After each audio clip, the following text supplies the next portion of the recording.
Regional లెవెల్లో Mahesh బాబునే king అని మరోసారి గుంటూరు కారం ట్రైలర్ ప్రూవ్ చేసింది. మహేష్ త్రివిక్రమ్ కాంబోకి ఉన్న క్రేజ్ ఏ రేంజ్లో ఉందో మరోసారి రుజువైంది. 24 గంటల్లో ఆల్ టైమ్ రికార్డు కొట్టి దుమ్ము రేపింది గుంటూరు కారం ట్రైలర్. యూట్యూబ్లో 24 గంటల్లోనే 39 మిలియన్లకు పైగా వ్యూస్ వచ్చాయి. దీంతో 24 గంటల్లో అత్యధిక వ్యూస్ దక్కించుకున్న సౌత్ ఇండియన్ ట్రైలర్గా గుంటూరు కారం ఆల్ టైమ్ రికార్డు సృష్టించింది. దక్షిణాదిలోనే సరికొత్త రికార్డును క్రియేట్ చేసింది. దీంతో సలార్ రికార్డును బ్రేక్ చేసింది గుంటూరు కారం ట్రైలర్. 24 గంటల్లో సలార్ ట్రైలర్ 32 మిలియన్స్కు పైగా వ్యూస్ రాబట్టి టాప్ ప్లేస్లో ఉండగా, ఇప్పుడు గుంటూరు కారం ట్రైలర్ తెలుగులోనే కాకుండా సౌత్ ఇండియాలోనే హైయెస్ట్ వ్యూస్ సాధించి సరికొత్త రికార్డు నమోదు చేసింది.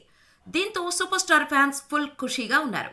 ఇదే జోష్లో గుంటూరు కారం ప్రీ రిలీజ్ ఈవెంట్కు రెడీ అవుతున్నారు.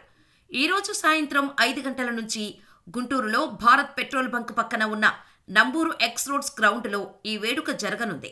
సంక్రాంతి కానుకగా జనవరి 12న ప్రపంచవ్యాప్తంగా గుంటూరు కారం సినిమా రిలీజ్ అవుతోంది. ఇప్పటికే ఓవర్సీస్లో అడ్వాన్స్ బుకింగ్స్ పరంగా దూసుకుపోతోంది గుంటూరు కారం. అతడు, ఖలేజా సినిమాల తర్వాత మహేష్ బాబు, త్రివిక్రమ్ కాంబోలో వస్తున్న సినిమా కావటంతో రీజనల్ లెవెల్లో గుంటూరు కారం రికార్డు రేంజ్ కలెక్షన్స్ రాబట్టడం గ్యారంటీ. మరి సంక్రాంతికి రమణగాడు చేసే రచ్చ ఎలా ఉంటుందో చూడాలి.